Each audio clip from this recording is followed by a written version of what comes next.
Hello and welcome to this video with me, Delphi. In this video, I'm going to share some insights that might be useful if you need to sit down and have a difficult discussion with someone and create a space that feels healthy and safe for everyone.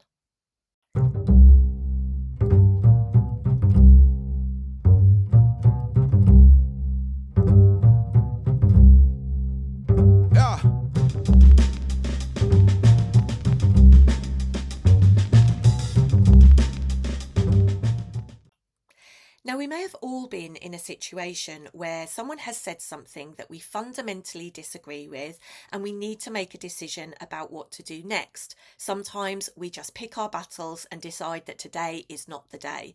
But there might also be times when we need to come back to a conversation and let someone know that what they've said has potentially caused a problem.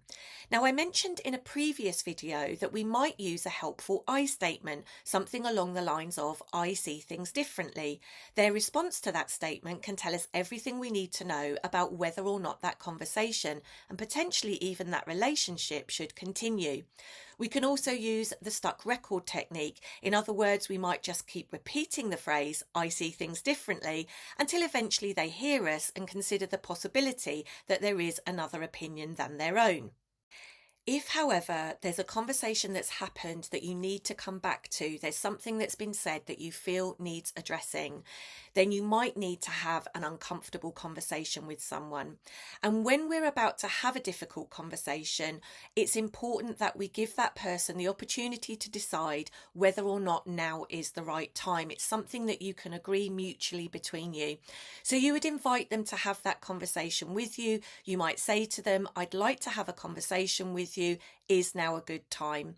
You can then explain to them how long that conversation might be likely to take. If it's going to take up to an hour, for example, or if you feel that after an hour you're both going to be exhausted, then you might decide to let them know that an hour would probably be the best time for this conversation, and have they got the time, energy and attention that they can give that conversation to make it meaningful. It's also important to let them know what that conversation might be about, and that conversation might be difficult. There might be times when you stumble over what it is you want to say, so you might ask them for their patience in the same way as you would give them yours. It's really important from the outset that we set boundaries about what we'll find acceptable and what we really won't. If, for example, you would prefer to speak without interruption, you might start the conversation along the lines of, "I'd like to speak without being interrupted. I'm happy to speak for about 5 minutes," and then hand the conversation over to you. "I'm also happy that when you speak, that I promise I will not interrupt you either."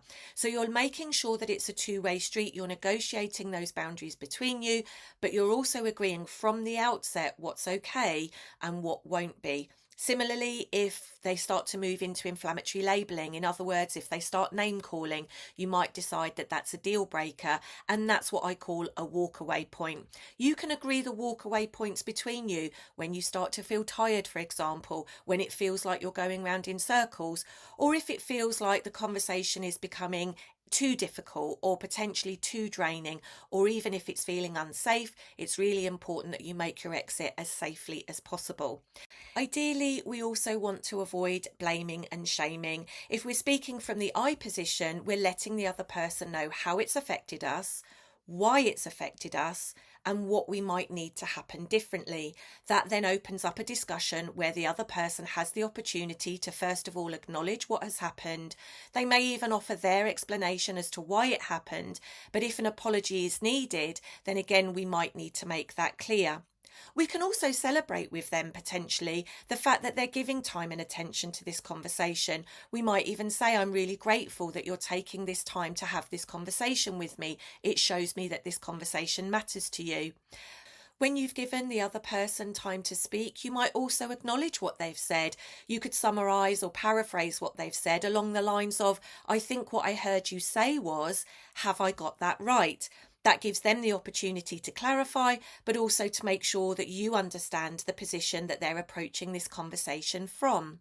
If, however, even after using all these assertive I phrases, it still feels like the other person just wants a fight, Firstly, that can tell us something about their motivation, whether or not they're trying to dominate the conversation, and whether or not that conversation should continue. You can say something along the lines of, I'm not going to be drawn into an argument about this, so where do we go from here? Again, we can open up a negotiation and give them the opportunity to decide what happens next. Hopefully, you'll be able to have a conversation that counts, that's rooted in assertive communication, opening a two-way dialogue that centres health, well-being and safety for everyone. At the end of the day, if it doesn't go the way you needed it to go, you'll ideally be able to say you did your best.